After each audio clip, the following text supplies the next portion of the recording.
to get even more interesting.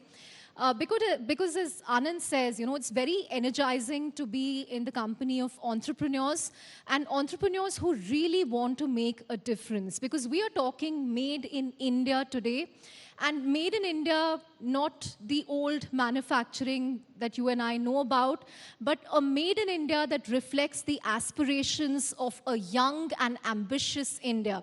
We're talking electric vehicles, we're talking smartwatches, we're talking rockets. Without further ado, I'd love to introduce my panelists. Please welcome on stage Aman Gupta, the co-founder and CMO of Boat, a very familiar Bengaluru, Chennai, and other cities. Aman, of course, is a local. Aman, thank you so much for joining us. Thank you, Tarun. Thank you, everyone.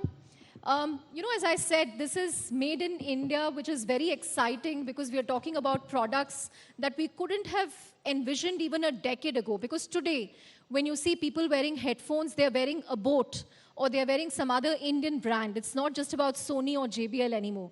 So, Aman, take us about, through your own made in India journey. Or like you say on Shark Tank, hum bhi bana lenge. That's my line.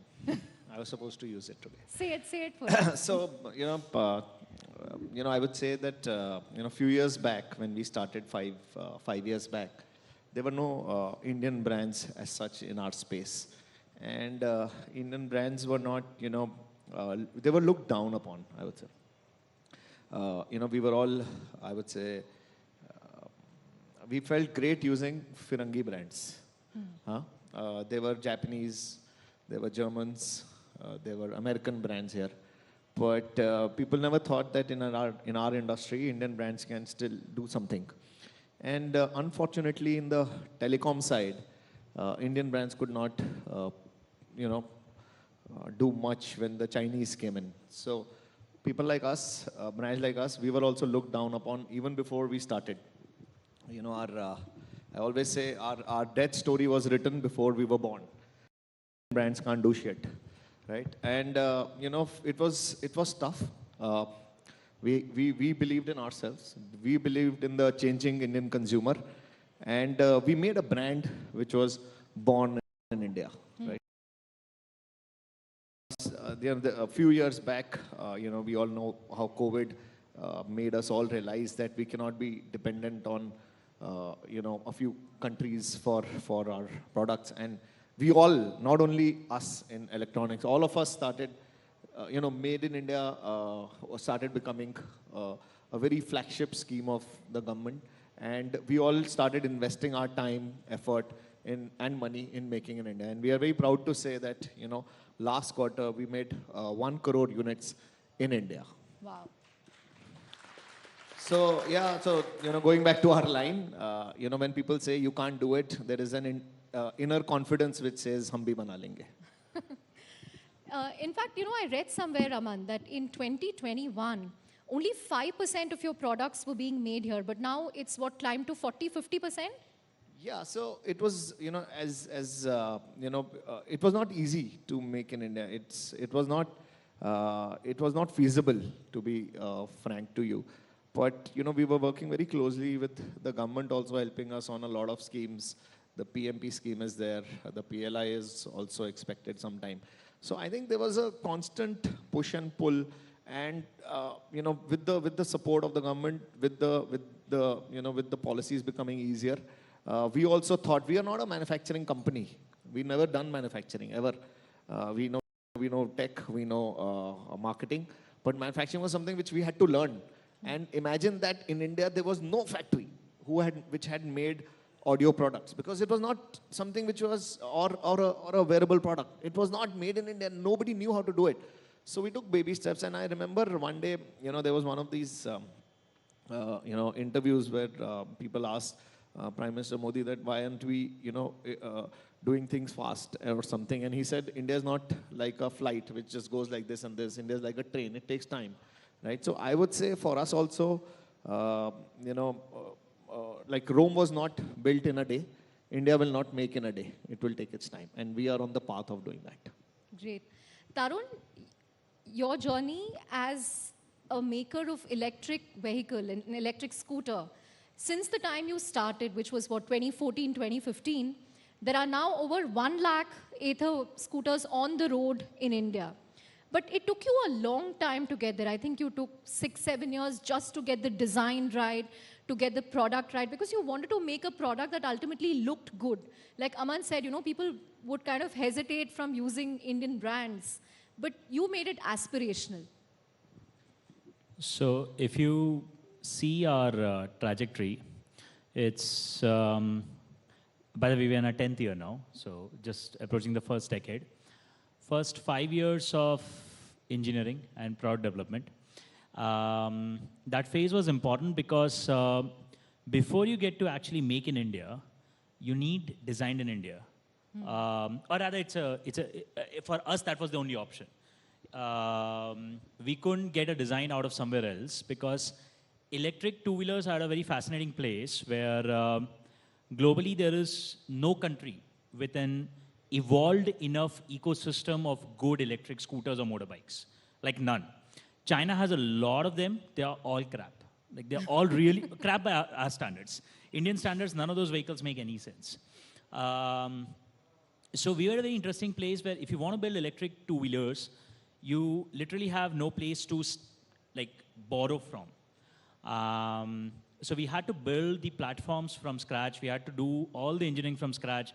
I remember when we hired this testing lead from one of the legacy auto OEMs. He's like, we have no test protocols that work for an electric vehicle. And our team started writing the first protocols, to my knowledge, for scooters in India, electric scooters in India. And they had to write 2,000 of them. Like we conduct 2,000 tests per vehicle every time we move them to production. So 2,000 tests per vehicle? Yeah. When you would conduct, 400 tests for a normal petrol vehicle? Some small number versus some very large number, basically, yes. So there was a lot of fundamental building required. And our bet was that you have to have a fantastic product for the customer to flip them, but you also need incredibly strong platforms. You need IP. So we had, and this was not typical startup journey. So our journey was difficult because unlike typical startups where you have the concept of minimal viable product, you have this entire theory of get to market fast, fail fast. Think about Ather's journey. First 5 years, 0 revenue, 0 customers, 350 engineers doing product development, nothing to show for it except prototypes. So did your parents ask you, Tarun, what are you doing with an They IIT still ask degree? me. They still ask me, what are those engineers doing? Like, abhi bhi, nobody believes it, that you need people to actually do. They still keep checking. So then in 18, we launched, and then the real hard work began. So we launched a product, good reviews, and we realized there's no local ecosystem. So we can't scale up supplies. So we had to spend the next 2-3 years building a lot of our suppliers along with us. Some on electronics, but a lot of them on things like even traditional auto guys who are not doing stuff for electric. There's a lot of supply chain buildup required across the spectrum. There's a lot of convincing required because Indian OEMs would not even get supply. If you want to get lithium-ion cells, until a couple of years back, it was ridiculously hard to even get lithium-ion cells from external suppliers to Indian market. They're like, India market is not important. Nobody will build and sell EV in India. Why would we sell to? They would not even have offices in India. So it was a pretty fascinating journey. And in this 10 years, the revenue, 90% of our revenue has come in the last year. Wow. So 10 years ka cumulative revenue, all of it has come basically in the last year. It's 9 years of build-up and just 1 year worth of actual proof that's finally come out in the some level of patience. Yeah. So, at least Aman is making audio products and smartwatches. Tarun is making vehicles. But Srinath wants to make rockets. And before I let you talk, I have to ask you, have you seen Rocket Boys? Yeah, very much. Size is increasing as we are going down the road. The scale and scope is just going up. We'll finally come to the man who has all the money. Abhay. But Srinath, rockets, were you inspired by Homi Baba, Vikram Sarabhai, or Elon Musk?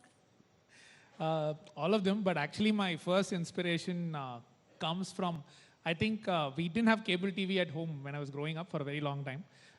So only Doordarshan, and PSLV launches used to come on Doordarshan, right? And my granddad used to be in Doordarshan. So I ended up watching them not by choice. But then I grew up as like every kid has this fascination for space, right? So somehow that was there. And yeah, I think it took me a while to realize that I can take the steps to go ahead and build something like that or try to build something like that in India. Because it took me into electrical engineering, then financial engineering, and then back to aeronautical engineering. Did a lot of things before I figured that there is a business model as well that is possible, right? And for that, a lot of credit goes to SpaceX because they proved that you can actually make commercial products out of space. But when I was in the US, I also realized that there's a lot of respect for the tech that ISRO has developed. So that is actually one slight difference between what we just heard, right, from Aman and Tarun as well. At least in the space sector, India is not by definition like a bad product builder. You already have credibility at that level. Now your onus is about, okay, now that ISRO has already done all that, where can we take it from here? We are actually having the opportunity to stand on the shoulders of giants, right? So from here, where can we take it? And so I think the government gave you a helping hand by opening up the private sector. So yeah, ISRO, in a sense, is actually helping you. Yes, definitely. I think in 2020, during the Atmanirbhar reforms announcement, so we were all at home. I mean, like most of us, I think I was also at home watching, I think the finance minister talking about it, right? Like she was like actually coming out with slide after slide of what are the reforms coming. And then the very last slide was about space tech. This completely took us all by surprise.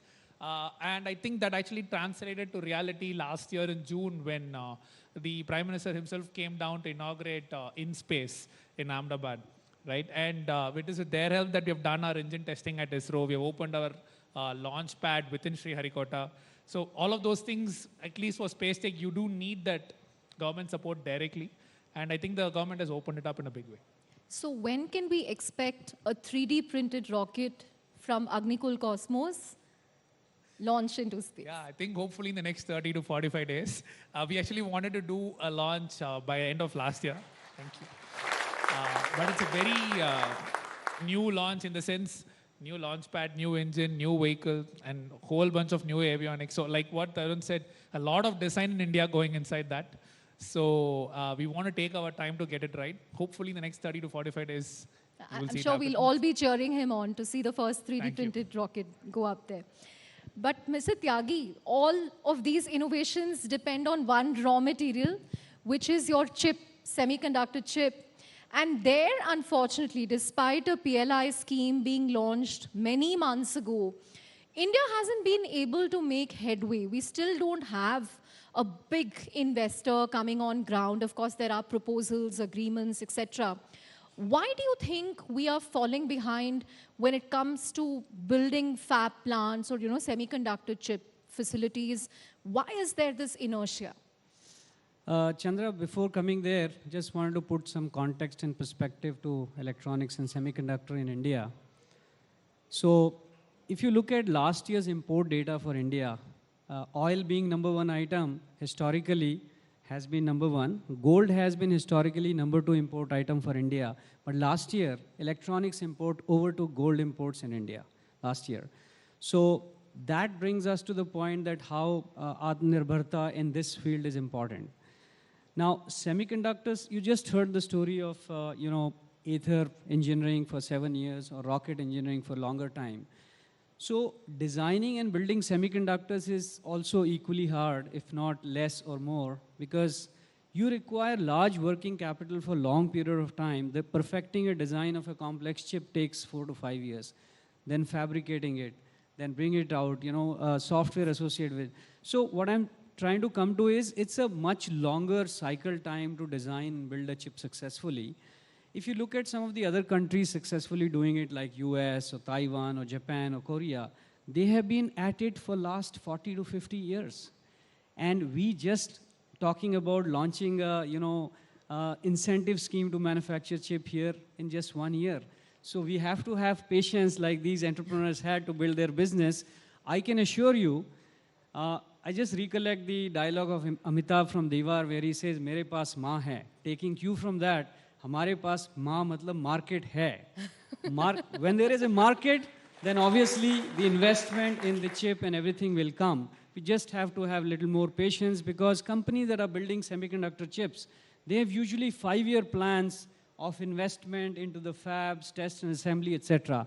So these are not going to be quick and easy decisions for anyone to come, but we believe that in next couple of months, we should hear the first announcement in semiconductor manufacturing in India. Right. You spoke about patience and market, but what about subsidy? I mean, 10 billion subsidy by India is great, but contrast that to US. I think US is what, 63 billion chip subsidy. Yeah. China's talking about 143 billion. Yeah. So is this too little, too late? No. Let me put again in context. So semiconductor chips are made at different, geometries or nodes or different technology nodes. And every application in the world doesn't need the cutting edge technology. So if you're building a server or a computer or a cell phone, you need a very cutting edge chip. And that chip, if you have to build a factory, it might require $20 billion. But if you're building electric vehicles, like Tarun is doing, automotive usually needs chip at different geometry levels. That investment is not that large. So $10 billion is a good enough money to start with for someone, right? Central government is putting 50% subsidy upfront on the table if somebody comes to manufacture it forward. And then state governments are willing to add another 10, 20, 25% on top of it. So this is one of the best known incentive scheme for semiconductor manufacturing. It's it's a good time to start. I would say this is a Y2K moment for semiconductor manufacturing in India. So let's stay tuned and let's stay patient. It should happen. Okay. Abhay, you're the man with the purse strings. So, how tough is it to fund companies in the deep tech space? Because Tarun, for 9 years, he would have told you, I have 0 revenues. And Aman said, we were considered dead before even we started. And Srinath, again, has a moonshot target in mind. So is this something that traditional NBFCs will look at? Or is that why we need risk capital or venture capital in this space? Or is there a mindset shift happening now? So basically, post-COVID, we have come out with a different skill set. If you see all the lenders, they are looking for some innovation. They are open, they are exploring new opportunities. And market has moved to a cash flow-based lending rather than just seeing at a ITR and so many other things. If you look at startups also, they are paying all the statutory dues on time. They have the PDF banking statement. There are so many other data points, digital footprints are available. On the basis of that, I think we are able to take a call and we are able to fund these kind of companies. But of course, yes, for a lot of private banks and few other banks, they require a lot of other things, vintage and so many other things. But a lot of traditional NBFCs, now they have moved to a fintech kind of model, wherein they focus on a cash flow based lending and they're able to provide working capital limit and that too without collateral up to a certain limit. And do you see many MSMEs emerging in these areas that will perhaps work in the electronic space, the wearable space, the EV space and so on? Yeah, so lot of MSMEs which we are targeting, I think they come from different sectors. So there is no sector specific as such. It's all about the innovation, counterparty, take call on promoters and so many other parameters. So there is no specific criteria right now in terms of lending. The only cash flow is one part. There are so many other factors which every lender will look into it. Right. Aman, when Tarun was talking, he spoke about how not just make in India, but also design in India. What kind of, designs shift did you have to make or design changes did you have to make an Indian brand attractive? Because today when people talk about the audio space, they say, Boat is competing with a Noise or a Maybe, which are also Indian brands. It's not just a Sony or a JBL. What kind of shift did that take? How did you manage to make cool designs that youngsters would like? First, we should have an active noise cancellation headphone.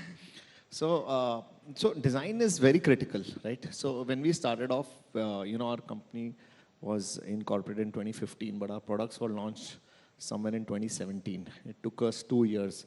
Our differentiation also was, if you look at the Indian, when we were doing audio, India likes bass. Always say, there's a Salman Khan ka gana nahi hai, baby ko bass pasand hai, right? And that is very true to India. India loves bass. So imagine a product being made for India, which has to cater to the Indian ear. And Indian ear, you know, if you look at our music also, we like drums, right? We like dhol. If you look at the Bollywood music also today, it's all about Bhangra and Punjabi music, which is becoming famous. If you look at the children at that time, they were looking at EDM. Youngsters were looking at EDM as a, as a music genre. So for us, we had to ensure that the sound, the design is made such that the bass is much harder than a normal earphone which is available. So we made, we spent 2 years in that. Now if you look at, in India, we've, there is, MeitY has started they've invested with ICAI on design innovation lab, and we are a partner there. So India में design बनाने शुरू कर रहे हैं, मतलब Indian designs, India में design houses भी नहीं है, if you ask me. It is all getting developed as we speak, right? Slowly, like sir said कि अभी भी बहुत सारी चीजें हमें बाहर से लेनी पड़ती हैं. India will start developing everything slowly. Even designs have started to emerge, like this watch which we made. It is a complete design in India. We just acquired a company out of Singapore. It was called Kaha Technologies. We've made all their, it's a 300, 400 crore buy for us. And all the engineers are now based out of Bangalore. And all this is being designed in India. Because, if you don't do design in India and if you still do assembly in India, slowly that will get over and you will be more expensive. So now like for brands like us, it was brand in India, then made in India, and now made in India for the world. And for that, we'll have to have a design center in India. So, ye made in India for the world, when is that going to happen? What kind of export markets are you looking at? So if you look at us now, right now we are so, we are not able to even fulfill the demand in India. So abhi hamara, if you are able to service India, that's 1/6 of humanity in the world, right? So we are now the second largest wearable brand in the world after Apple, right? I always used to say A for Apple, B for boat. So we are now the second largest, only selling in India, right? And so India में इतनी opportunity खुद यहाँ पे है. अभी wearable में, घड़ियों में इतना market growth हो रही है. अभी हमारे पास ना, we don't have time, we don't have money, and we don't have the focus to go outside India for now. Let's serve the Indian market well. And, sometimes entrepreneurs want to do everything very quickly and, and maybe, we say that we'll be entering this market or that very soon. I think we want, as our company, we like to stay profitable. We like to do things aram se, and we would like to first make products for India as a market. We've not even captured that. If you look at offline market, it's growing like crazy. 90% of India still shops offline. We've not even reached there. Our business is primarily online. So offline is also growing. So abhi hame India mein kuch kar le, aur fir dheere we'll look at international probably by next year. Great. Tarun, if I look at you, you kind of engineer and manufacture the battery management system here. You put the battery packs together here, but you still import cells. So when can we expect cell manufacturing to take off in India for electric vehicles? In fact, I think Ola's already talking about that. But will we see Ather also setting up a plant to manufacture cells in the near future? So cells are a very interesting product. They are a very high-end product. They are very complex, but they're a little bit of a commodity as far as the business goes. It's one of those rare things that's actually a very high-end product sold almost as a commodity. Would we get into it? We right now stayed out of it. I think, as I said, the first part, they are darn hard to manufacture. So it's a different business. It's a different operations. So our current preference is to find partners and join hands as opposed to run our own production for it, because just the scooter alone occupies 100% of the day. With now, 4,000 tests or 2,000? Yeah, 2,000. So, but will we produce cells in India? Oh, 100%, inevitable. Almost every projection right now will tell you India is headed towards about 1.5 to 2 crore electric two-wheelers per annum by the end of this decade. Right? It's a phenomenally large number. 2 crore electric two-wheelers will require roughly about 100 gigawatt hour of lithium-ion cells. To put that in context, That's more than double of the world's global production of lithium ion cell a couple of years back. So it's a very large number. At that scale, you just can't even import. You can't even import that number of cells. You will need domestic production. And I think there's enough economic rationale for large money to come here. The thing with lithium ion cells is it requires massive investment. It's a very capex heavy business. Your minimum ticket size realistically is north of a few thousand crores. And a capacity of 100 gigawatt hours is going to take, it's going to be an industry as large as the semiconductor one that we're talking about. It's going to be comparable size. And there is a market that's starting to grow very, very rapidly in India. So I think it's almost inevitable cells will be made in India. I think we have the ability to drive access to a lot of materials, given our diplomacy. I think we have a massive local market. What we're missing is production today, but it's a matter of 3 to 5 years. I think we're going to see massive, we're going to see lots of gigafactories. Right. Srinath, very quickly, compared to other sectors, is the space tech sector more Atmanirbhar? Because, I think it's also clubbed with defense, so it's a sensitive category in that sense. To what extent do you rely on imports? To what extent are things made locally here? Yeah, I think traditionally as well, we've always been a little more self-reliant in space tech compared to any other general sector, if you think about it, because of the defense overlap, I would say. Right? However, today that is, even with this new Atmanirbhar thing, that's getting even more of a focus. For Agnikul itself, for our vehicles, more than 95% of the stuff, be electronics or be it, materials or manufacturing, all of those things are available well within India. A few sensors, you may still have to go outside. We do go outside for that. But I do see a lot of people actually wanting to set up shop for that in India. So I think compared to a consumer tech, probably this kind of stuff would get fully self-reliant even sooner. Just because of the nature of the business, because of the nature of the demand itself. Right. Mr. Tyagi, a few months ago, there was this story about how a large reserves of lithium was found in Kashmir. Does that give you hope in terms of, sourcing raw material in India going forward?